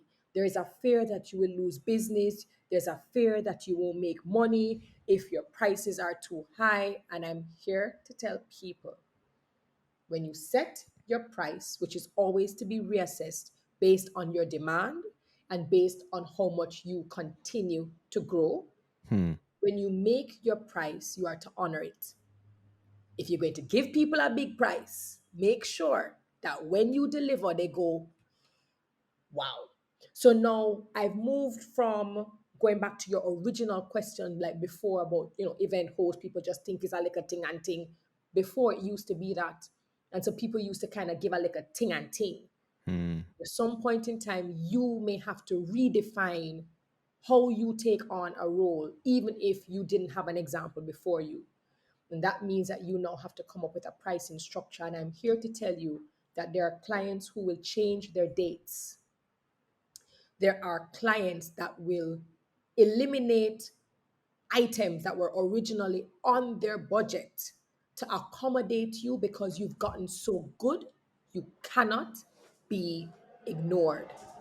But if you want to still go and kind of play with your gift and, boy, maybe they're not going to pay me this amount, then they won't. They won't. And so, what I want to see, if there's anything else that comes from this conversation, is that as we continue to hone and improve and reach that pinnacle, our pricing structure must reflect it. Because what we don't want people to feel is that they can get the best for little pittance. We don't Mm-hmm. want that. And there are people who pay foreigners to come in to speak, and they're paying them 10,000 US, 15,000 US, 25,000, 150,000, and you are a powerhouse speaker and you still trying to figure out whether you want to speak for free or not. Make your price, stick to your price. Those who can't afford it, they're not your target. The ones who can afford it will honor you, honor Hmm. your value, and you will then attract more people like them. Very well said, and I think it fits very well with this notion of being a tech pioneer because I consider you a global speaker. I do not consider you a Jamaican speaker. You come from Jamaica, you represent Jamaica, Correct. but with the prowess and attention to detail and intentionality that you bring to your craft, which is representing global brands or um, taking that serious role of not being aligned with the organization before coming in a short period of time, feeling their audience and delivering their message to an unknown audience, to you to some degree. I think there are many facets of that are quite fascinating, and I think definitely you'll see people start to pay more attention to it when they have a part of their work is gone and the boss say, well, I didn't really need you, you know. Yeah. So that's quite interesting, Thank and you. I do think that's a fantastic strategy for a lot of people in the Caribbean because I think even your Caribbean counterparts will say, but yeah, why you charging that? Like you from here, where it is, you know? And the same Caribbean person who working out there ain't changed nothing. They just in a different location, different brand. They come There make you about go. 10 times more money. You understand? Yeah. You got to So honor your brand. Honor your brand and honor your craft, and people will follow suit. If you do not respect and honor your brand, do not expect other people to do it for you. They're not. well, I think we have about 9 minutes if we go by the clock. All right. So I have only about I ain't tell you about a third away through my questions. So, Okay. however, I want to make sure that the the young people who are in this situation where they are being exposed to a new reality of the world, a new reality of career, one in which where previously I would have said that following your passions is an American thing. That's an American narrative because I think in America you have a lot of the infrastructure with which to monetarily get paid for that particular gift. Whereas in the Caribbean, I don't think a lot of that infrastructure is there for us to manifest our talents in a financially viable way. So we always have to, keep the money on the table and do the thing on the side. Hustle. Now with that being, yeah, and that hustling, I in here I hustling too. Don't study that. I hustling on this podcast, everything, and I think there's to some degree value in that, but oftentimes the strategy changes. So, what would you say to a young person at home where their family is seeing one view of the world, they're being exposed to a different view of the world, they don't necessarily have a lot of the financial mechanisms with which to make a life, a fruitful life for themselves? Because as I look at the economies in the region, I'm like, what jobs people going to school and coming into, and I'm like, is that the infinite jobs? Like we keep churning out students to like come into this job market. What job market are they coming into? And Right. that's a question that I constantly ask myself, and this is why I'm so passionate about um, tech and code and media. So previous systems of wealth have been built on human capital, having more capital, and all of those things are just mechanisms of leverage. Whereas code and media, those are permissionless systems of leverage, meaning I don't need someone's permission to code something, put it out there, make some money. I don't need someone's permission to do a podcast with you, or for you to host an event, or for you to even put out your own podcast, your own. I don't need permission, or you don't need permission to do that to affect the world and to make a name for yourself. So, what advice do you have to the young people at home? Because, like I said, Mhm. the folks who are of age and more mature, they're kind of in the system and they Yeah. can navigate. They have contacts. That is a massive, you know, that is a massive question, right? That is a True. that's a huge question, and I totally understand. And even culturally, I've met youngsters who have had to go to school to study medicine because their parents literally told them, if you're not studying medicine, I'm not paying tuition for anything else. I've literally met so many students who've had to go and pursue careers that they had no interest in, but their parents just kind of said it's either or. Um, this is a rough pill to swallow because of the Mm, narrative that you spoke about, where everyone just kind of said, follow your passion. But I think it's important for us to also understand our realities. I think it is important for us to do what we have to do with what we have right now. And hear me out.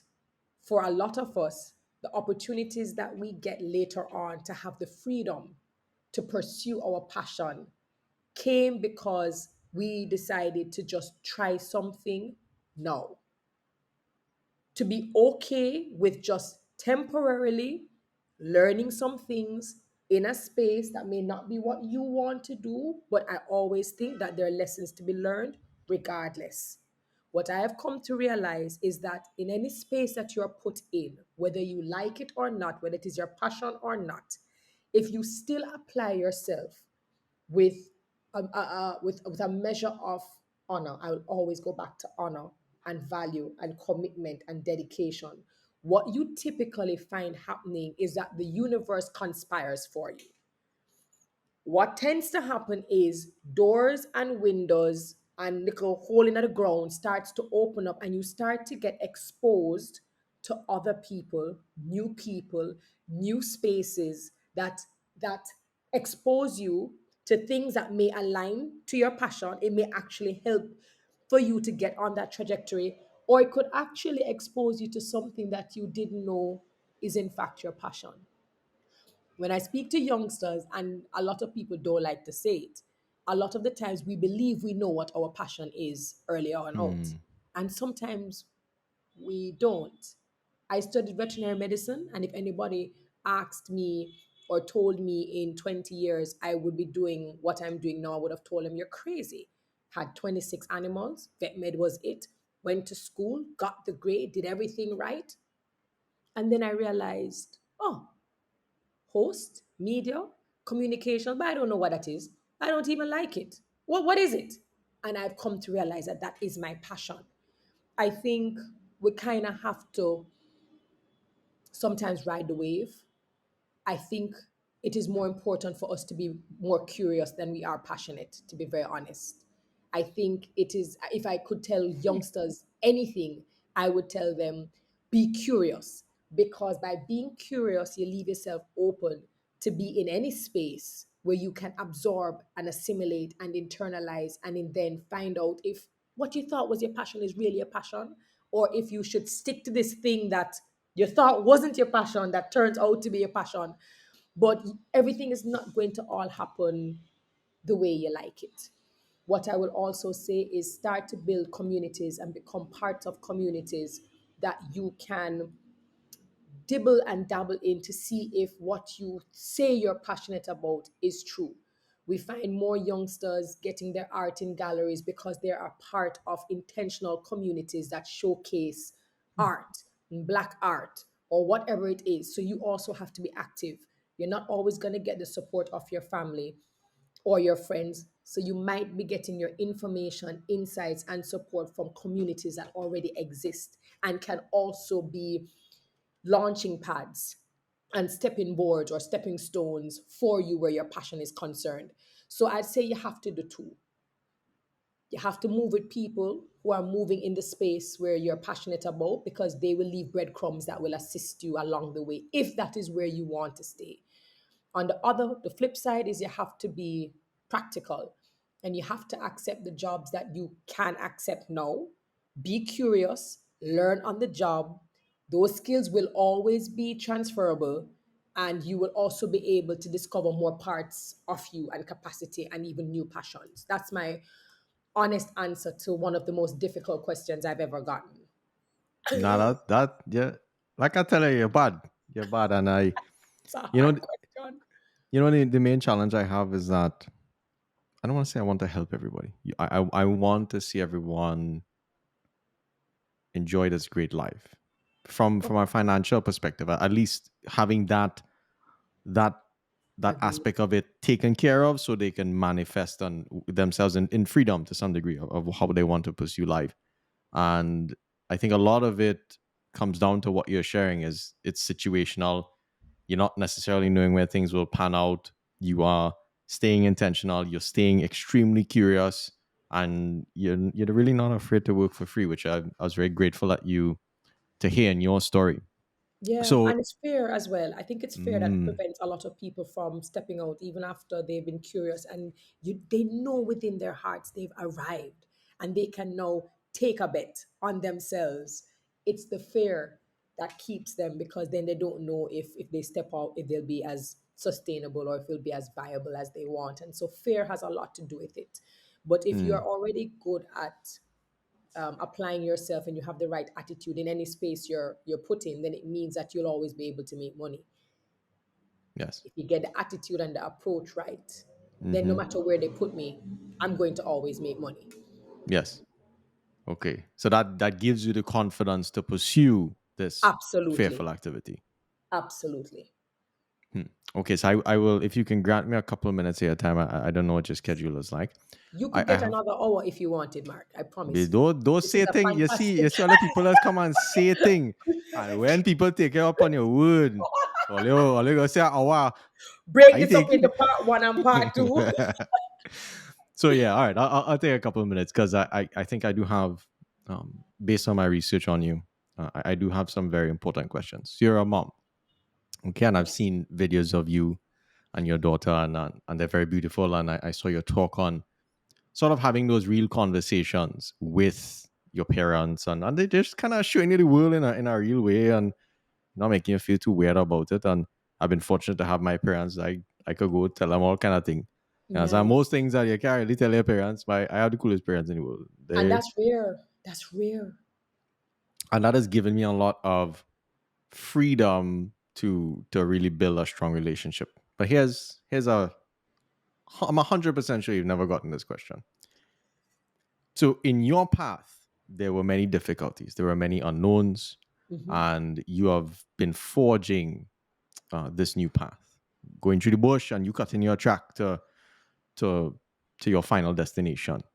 And to some degree, I think as a parent, I'm not a parent, by the way, but I've seen this in my parents where they struggled growing up. So they gave me, a very well paved path, in my opinion. And I think what I've discovered is when the path is paved too well, you get staying comfortable is very easy. And How, as a complacent. parent, Hmm. do you balance that with the how much pain do you expose your child to essentially? What are your thoughts there? Great question. I think there's a quote that says, "Hard times create great people.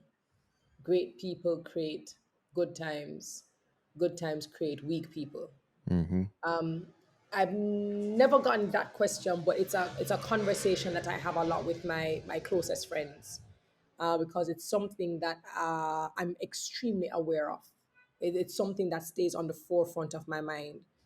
And I've come to realize, and I say it all the time, for those of us who understand struggle and understand rejection and understand humble beginnings in different degrees, we were hungry to be successful. We had to know how to survive regardless. We had to know how to maybe wash our uniforms with a bottle of water because your water get cut off. There are Mm, certain realities that, because we had to overcome, we've had a different approach and even mentality to how we deal with life. And what I said to myself was, I made this promise to myself, and I made my promise to my daughter, and I speak very frankly with her. For those of you listening, she just turned 11.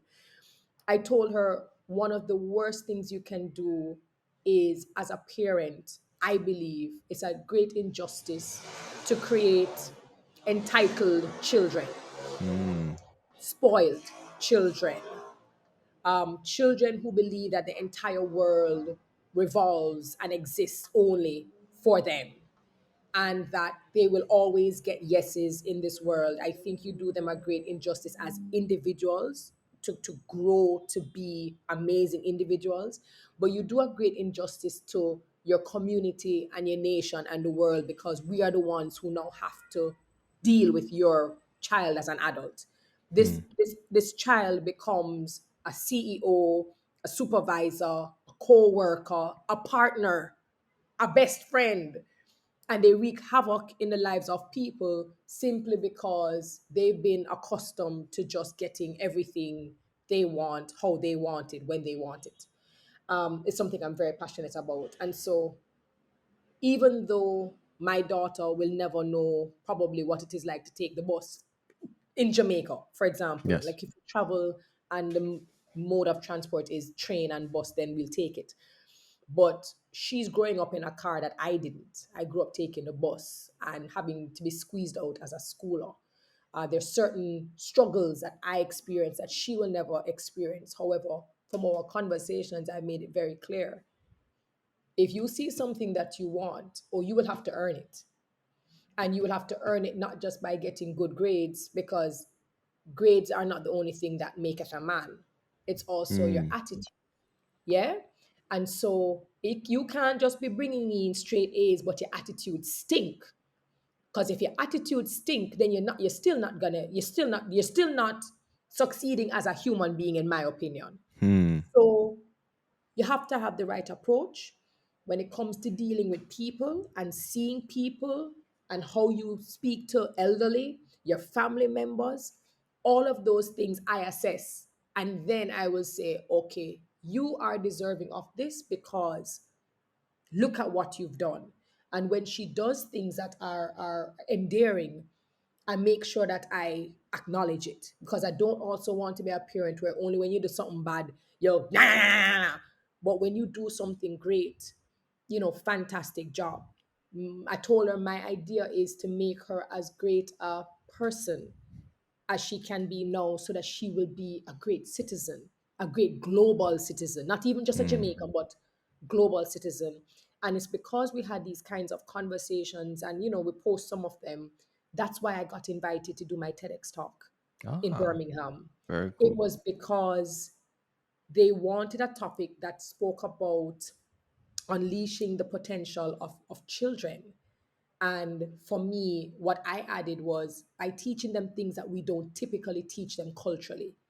And it was about inclusion, diversity, autonomy, and empathy. And so for me, she earns based on those things. Yes. And I made it very clear that the entitlement thing is not going to work, and that life is not going to be a bed of roses. So I tell her no. And you have to deal with that no. And how do you counter my no? Do you Hmm. negotiate that no? Or do you go in a corner and whine? And I observe Interesting. all of those things, and then I present it to her and I say, this is what you did. Was this right? And so she's now able to come to her own conclusions. She now knows how to manage no's and how to manage things that don't go her way. And that's important to me. Great, great. I appreciate you sharing that because I think I see, it's a pattern that you see people become successful and their kids are given, as you're saying, a good life. And I think even seeing the parents of my struggles went through, and I seen like the strength of my parents. And then when you have certain things taken care of, there's, I think, the learning experience are not necessarily always there. And that's why for me, I pursue fitness, just because I'm artificially inducing that stressful environment, right? Because I didn't grow up poor. I Oh, yeah, didn't, you for know what I mean? sure. Like I had a lot of things growing up. I wasn't like crazy rich or anything like that. But my parents gave me the opportunity to experience a good life, Yeah. and now I'm also very intentional about hold up. Like my ancestors didn't sacrifice, everything for me to come to the land of opportunity. I call America the land of opportunity to sit down and be comfortable. You know what I And mean? Like, just, yeah, for sure. and And and even just extra, what you're saying? no, I'm saying just a breeze now, and I just sit down and oh yeah, I make it. I'm good. Yeah, oh, absolutely. And I think as you going back to your fitness journey, by putting her in extracurricular activities, she does piano on Mondays, she does competitive swimming Tuesdays and Thursdays, she does synchro Wednesdays, she does dancing on Fridays. Those things allow her to manage her time, and I've told her, Hmm. manage your time, and you have to put in level. What if whatever you put in is what you get out? And Yes. so using those avenues as well helps with team leadership, time management, and making sure that they stick to it. And if she come home one day when she started swimming and she said, oh my god, she was in so much pain, I said, yeah, but over a period of time you're not going to feel it. But if you stop, if you choose to start it again, it's going to be worse. Yes. Push through. And so I found that that kind of parenting has worked so far. I won't be perfect in all areas, but for me, it's nice when I see her, for example, very quickly. She just did her end of term exams, and we were preparing for her Spanish exams. They're learning parts of the body in Spanish, and the teacher gave them activities: speaking, reading, writing, running, and then asked them to write the corresponding body parts. And so she puts, for speaking, she puts mouth, hands, finger. And for reading, she puts eyes and fingers. And for a second, I was like, huh? And then I realized for speaking, it was hands and fingers for sign language. And Hmm. for reading, she used fingers because blind people use braille. Whoa. And it was one of those moments where I had the warmest, fuzziest feeling in my heart. And I was like, you're killing this parenting game. Like, you are on. Like, it's one of those times when I really wanted to just be like, can we celebrate you right now as a parent? Because one of the things that I wanted to be intentional about with raising her was exposing her to communities with people with disabilities and thinking about them at every process. If Hmm. you're doing something and it does not include or cannot include someone with a disability, the process is wrong. The system Wow. is wrong. And so the fact that in just that simple Spanish exam or test revision, she thought about communication, not just based on her and who she typically sees. I think that was probably one of the proudest moments of my life as a parent. So I think in anything that we do, we kind of have to be the example. We have to be the standard, and it can't just be do as I say, not as I do. And for them Yes. to really increase their capacity, they have to see us doing the same. Hmm. That was a beautiful story. I have three questions for you. Thank Okay. you. Go right I'll keep. ahead. I'll try to keep them. How do you maintain your health? That's a hard one. In fact, of all the things I've ever done, it was my hardest. Hmm. But over the period of time, I kind of just made very important decisions. I do my pap smear every year. Things that I would never have looked at a pap smear. I really didn't care about it. But I realize now, if I plan on trying to do this and have impact for as long as I want, my health comes first. And if my Hmm. health goes, everything else goes. And so from mammogram, which I just did for the first time at 40 last year, is something that I'm going to continue to do my pap smears, to do my doctor's checkups, and even cutting out things that I could not do without, like Pepsi, Coca Cola. I Hey, was you have going Pepsi and through, Coca Cola. I wouldn't. I I wouldn't was have expected that. what? I was Serious? going Hmm. through 4 liters easily. What? 4 liters a day. Mm, If you A put a who? Hold up. Hold up. A who? A day? This is a Wow. let's say confession is good for the soul, right, man? Nah, nah. That's serious, but that's serious. You Nah, drop nah. you Okay. drop a two Wow. liter Coke in front of me, I am gonna take those 5 glasses and I'm gonna be done within half an hour. I was My gosh. drinking Wow. Coke and Hmm. Pepsi like how people are supposed to drink water. And that Wow. was one of the hardest things for me. Even now, I still get urges and I go to freezers in the supermarket and I stare at the Coke, or if I see someone pass with a Coke in a restaurant, I really want it. But Mm-hmm. it's one of those decisions that I've made to try to cut the amount of sugar, understanding that NCDs are the largest killers, especially of Black people and Mm-hmm. Caribbean people. It's the cholesterol, the diabetes, and all of those things. And it's because it is tied to what we eat and how we diet. And so I've curbed that, which I'm extremely proud of. And I know I have other areas to cut in terms of eating properly. But these are things I never would have thought about. I just get up and go. But now I realize I have to set an example, not just for myself, but for my Mm-hmm. daughter who is also coming. So she's really big on dieting now and drinking more water, and she's helping me as an accountability partner. Oh, that's beautiful. Cool. I think it's one of my joys to see both parents and their children engage in health activities. I was very fortunate growing up that my dad had a very good gym in our home, and I Yeah. would invite people. So I've grown up lifting weights and seeing that and seeing him do it. I'm like, oh, I have to do this, and it left. He basically taught me how to grow old. And seeing him at he's Right. about to turn 68, and he's still sending me like bodybuilding pictures, and the man arms bigger than mine. I say shit, that I step up my game here, understand? So when fellas and I come and tell, buy 60 so buy 60 so, I was like, I can't go and tell my father when I 60 something. You just look at Right. me like, what's your problem? You That's understand? true. I haven't made it to So the gym though. Boy, Mark, the gym thing, I don't, I'm not in the gym. You can't no, no, get no, to no, the no, gym. no, no, no. Okay, after this Mark, conversation is me and you because Mark, the gym thing, boy. I not in the gym. Like serious. it's one of the biggest, the most asked questions I get. Hmm. They Now are I ask you, no.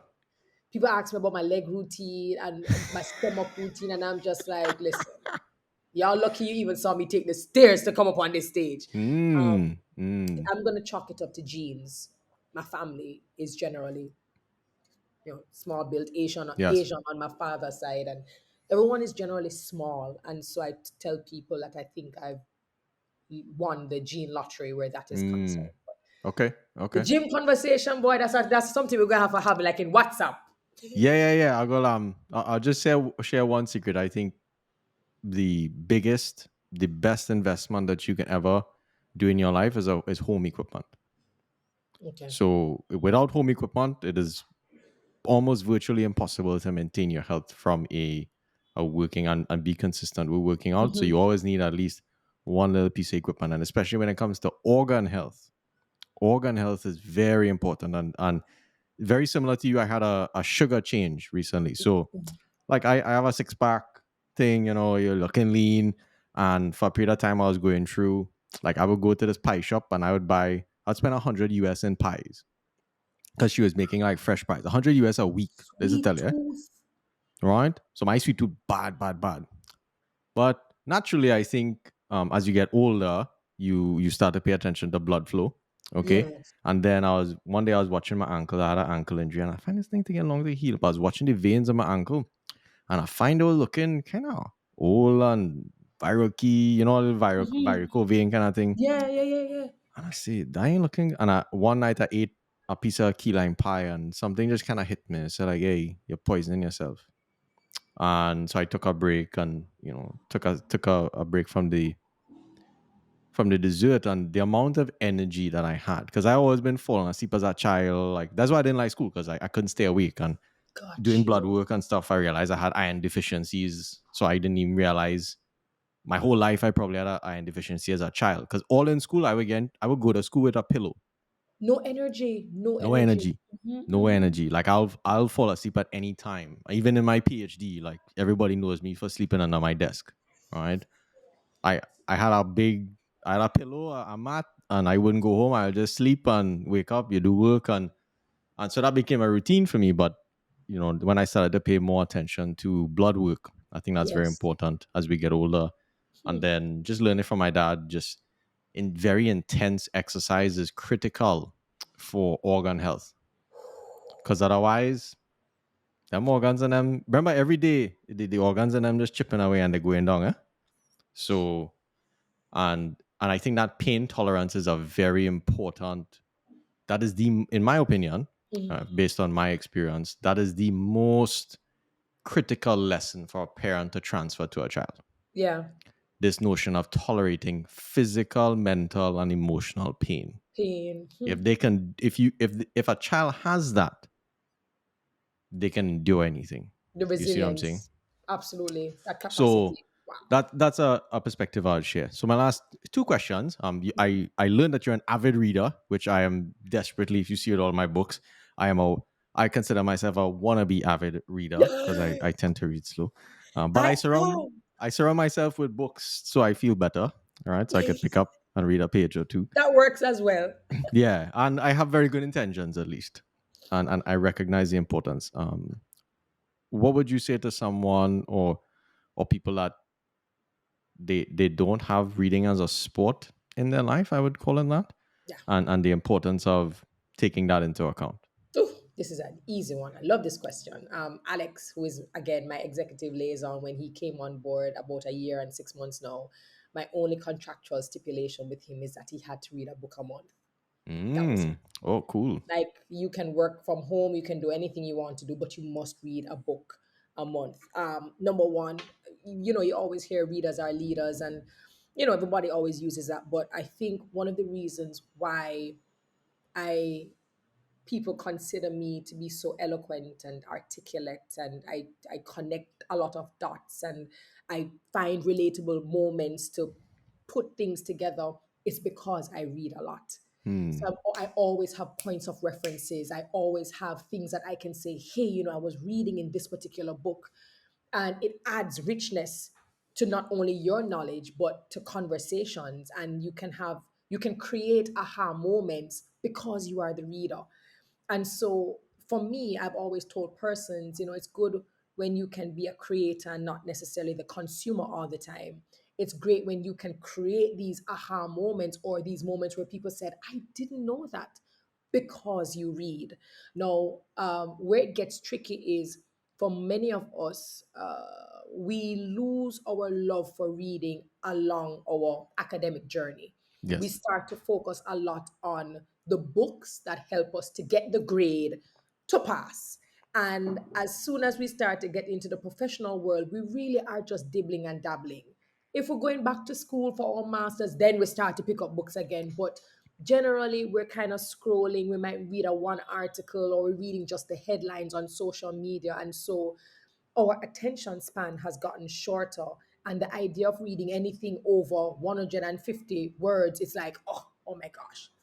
Where I will tell people is, you're going to read books that you will not like and that you won't like, but you won't know unless you start. Hmm. Unless you start. What I love about the internet, and where tech has worked for me as a book lover, is that there's so many communities, so many reviews. You can type in the kind of books you want, the kind of themes that you like, and literally communities and keywords will say, here are some books we recommend, which helps to make that overwhelming decision of which book to choose so much easier. I will tell people, if you start a book and you realize it's really not the book for you, do not feel compelled to finish it. Some of Hmm. the biggest avid readers in the world use DNF, did not finish, meaning it takes too much time and effort and energy to complete something that you really do not like, does not add value, and drains you more than anything. That's not what reading a book should do. And you have the choice, guilt free, to say, DNF, let me find something else. And what I've come to realize, like everything else, going back to your fitness journey, is once you start and you get hooked, or you start on a great book that makes you go, whoa, you want to pick up another one. And what Hmm. I do in particular is I alternate. So if I do a nonfiction like Malcolm Gladwell's Outliers, which is easily my top three books of all time. Okay. Okay. If I do Malcolm Gladwell's Outliers to read as fiction, I'm gonna break it up with something that is fiction, Anxious People. And then I might go to Adam Grant Originals because that's another nonfiction that's going to give you a lot of, wow, I did not know this. And then I break it up with another nonfiction. And so I always want to be taking in information that teaches me, and then information that entertains me, then Hmm. information that educates me, and information that, and so I do that to also break up the the types of books that I read. And No, I'm gonna. I don't ever feel pressured to read books that everybody else has read. Hmm. I don't feel pressured to do that. And it makes for a nice reading list. So you do keep a reading list. Oh, yes. I keep a reading list. And for example, Alex has access to 100 of my books on Audible, that he Beautiful. can go in and read anytime. There's some books that I reread, and there's some books that I always recommend. And everyone always comes back and says, awesome. All right. That's my. I was supposed to be my last question, but since you have a zinger, And memoirs. tell me. Don't forget memoirs. I think Yes. memoirs So are I did also, learn that about you. love memoirs. Yeah, yeah, yeah, yeah. What do they Absolutely. do for you? Pardon? What do memoirs do for you? I think I think what it does is it is an honest, open account of people's lives, especially people who we idolize or people who we see just killing it at the top of their game, and to read their history, their past, their demons, their failures, their mistakes, the depression, just the bad parts, and to see how they were able to come out on the other end and survive and thrive and to now inspire others. I think there's always something to apply, there's always something relatable, and it also shows you that it can be done. Yes. It too can be done, and this Hmm. too shall pass. And so I tend to like great memoirs as well. Cool. I will be taking your. I'll try your alternate reading strategy because if you see my thing is either And non-fiction, technical. If you're learning, you're wasting your time. So I think I do need a little bit of shaking because I've found like my reading, my joy for reading is decreasing, but my anxiousness to read is increasing. yeah, yeah, and I tell people as well. There are some of us who will read 50 books a year. Some of us who read 200 books a year.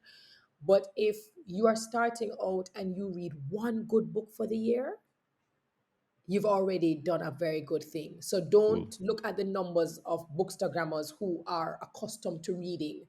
And if you don't like print, try audiobooks. I will always tell people audiobooks are an amazing alternative for persons who may not have the time to sit down physically, or who may doze off when they read physical books. There's a lot of production value in audiobooks. I see. Makes sense. Okay, so this is my last question. I have You many more, sure? and we're gonna make sure under the part two. You seem very intentional about the mark. I would say the mark that you want to leave here, and I imagine it's the example that you want to show your daughter before you depart from her in your lifetime. What's the dream? I think the dream for me would have been to enter this world and pass through this world as myself, Mm, completely authentic and true to who I am. But because of my desire to be thoughtful and mindful about everyone else around me, that in my words and in my actions, it will inspire them to go and do the same. I think I want to be remembered as someone who just tried her best to always bring light and brightness and laughter and love and life to a space. And someone who, regardless of where you put her, she always tried her best. I think that ultimately is my dream, is my dream. beautiful. Well, we hit the 2 hour mark, and I've thoroughly Wow, enjoyed. really? Yeah, I'm so sorry. yeah. No, this is yeah, here's the interesting thing, yeah, and this is I think very applicable to I think your life and how you've navigated. there is the mechanism of what you should do to progress in how society is telling you to manifest your gift. For instance, everyone should say, hey, don't go more than 20, 30 minutes on a podcast. Nobody will listen. I don't do this podcast so that millions of people listen. I do this podcast for if one person took something and they did something, I would have spent my life in a good way. So I think for me, these longer form conversations, to me, this is history. And I've enjoyed it. I've learned a lot. And I think I Thank have you. many things with which to level up in my own pursuit of my gifts that I'm discovering along the way, because now I'm in a position to maximize those gifts. Before I wasn't, I had to do what I had to do, and I think I'm enjoying it, and I'm feeling when I saw you and I saw you speak, I'm like, oh, that's what I could become. Yes, absolutely. And better. And better. That's what I that's why I was grateful to have experienced you speak. And like I Thank said, you. I think many people might not see the lens with which I've seen the importance of your work and the care and specificity and intentionality with which you put into your work. But I come here as a very curious student, and Thank you. grateful to learn always. So I um, appreciate that. I appreciate that. And as much as I don't do interviews a lot. I appreciate interviewers who take the time, who really take the time to ask the questions that no one else asks, and to dive deeper and to explore depth of a person that many don't ever seek to because they're too stuck at the surface. I thank you so very much for honoring me with the kinds of questions and the thoughtfulness behind the questions, and for just recognizing what I put into my craft. Again, it is my sincerest gratitude to you. Thank you. much appreciated. All right, we'll have a part two for everybody. We will see how people feeling. Eh? Absolutely. And Cool, when I cool. see you next, make sure I get my curry, I'm a roti, I'm a Nah. olori, I'm a doubles. You just make sure you ready in the gym to eat all the food. Don't come and tell me you want to gain Food, weight and them kind of thing. food, You understand? food. Cool. All right. Well, it was a blessing, and yeah, Thank you. we'll catch up in a bit.